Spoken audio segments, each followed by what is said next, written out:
पति पत्नी काफी दिनों के बाद आज एक साथ बैठकर चाय पी रहे थे, क्योंकि आज उनकी शादी की 25वीं सालगिरह थी। पहले की तरह वह अब साथ में समय बिताते नहीं थे, ज्यादा साथ में एक दूसरे के पास बैठते नहीं थे। पता नहीं किन कारणों से उन दोनों के बीच की दूरी बढ़ती ही जा रही थी। चाय पीते पीते पत्नी ने चुप्पी तोड़ते हुए कहा, मुझे आपसे बहुत कुछ कहना है, आपको बहुत कुछ बताना है, लेकिन अब हमारे पास एक दूसरे के लिए समय ही नहीं है। मैंने इस बारे में बहुत सोचा है और मैंने इस सिचुएशन से निपटने का एक उपाय निकाला है। अगर आप राजी हो तो बताती हूँ। पति ने सिर हिलाकर हामी भरी। पत्नी ने टेबल के ड्रायर से 2 डायरी निकाली और बोली, मैं यह 2 डायरी लेकर आई हूँ, एक आपके लिए और एक मेरे लिए। आज के बाद हम दोनों को एक दूसरे से जो भी शिकायत होगी वह हम अपनी अपनी डायरी में लिख कर रखेंगे। 1 साल बाद जब हमारी 26वीं एनिवर्सरी आएगी तब हम उसे खोलकर पढ़ेंगे।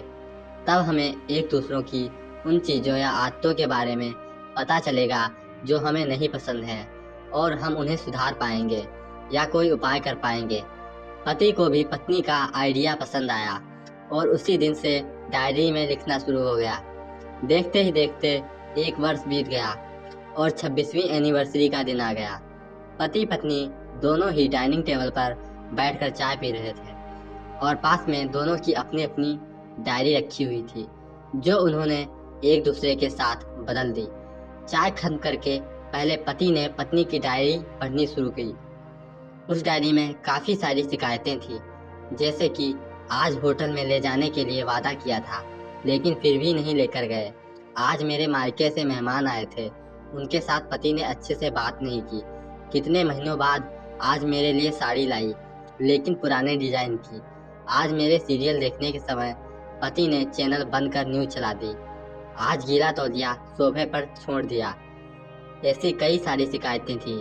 डायरी को पढ़ते पढ़ते पति की आंखों में आंसू आ गए। पति को काफ़ी अफसोस हुआ।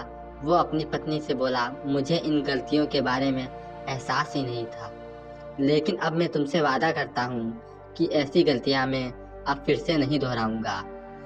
अब पत्नी ने पति की डायरी खोली। पत्नी ने डायरी के कई सारे पन्ने पलटे, लेकिन वह पूरी तरह से खाली थी। कहीं पर भी एक शब्द भी नहीं लिखा था। पत्नी बोली, आपने तो डायरी में कुछ लिखा ही नहीं है।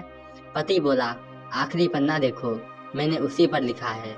उस पन्ने पर लिखा था, तुमने मेरे लिए और मेरे परिवार के लिए इतने सालों में जो त्याग किया है और हम सबको जितना प्यार दिया है, उसके आगे मैं तुम्हारे खिलाफ इस डायरी में कुछ भी नहीं लिख सकता।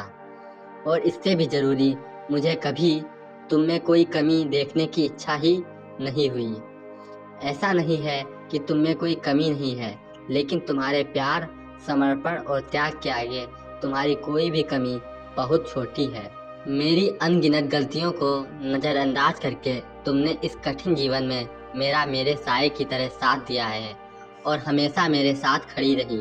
तुम ही बताओ, कोई भी अपने ही साए में दोष कैसे निकाले, तो निकाले कैसे। अब पत्नी की आंखें नम थीं। पत्नी ने पति के हाथ से अपनी शिकायतों की डायरी ले ली और उसे जला दिया। पति पत्नी का रिश्ता एक दूसरे पर विश्वास पर टिका होता है और उसी से वह मजबूत होता है।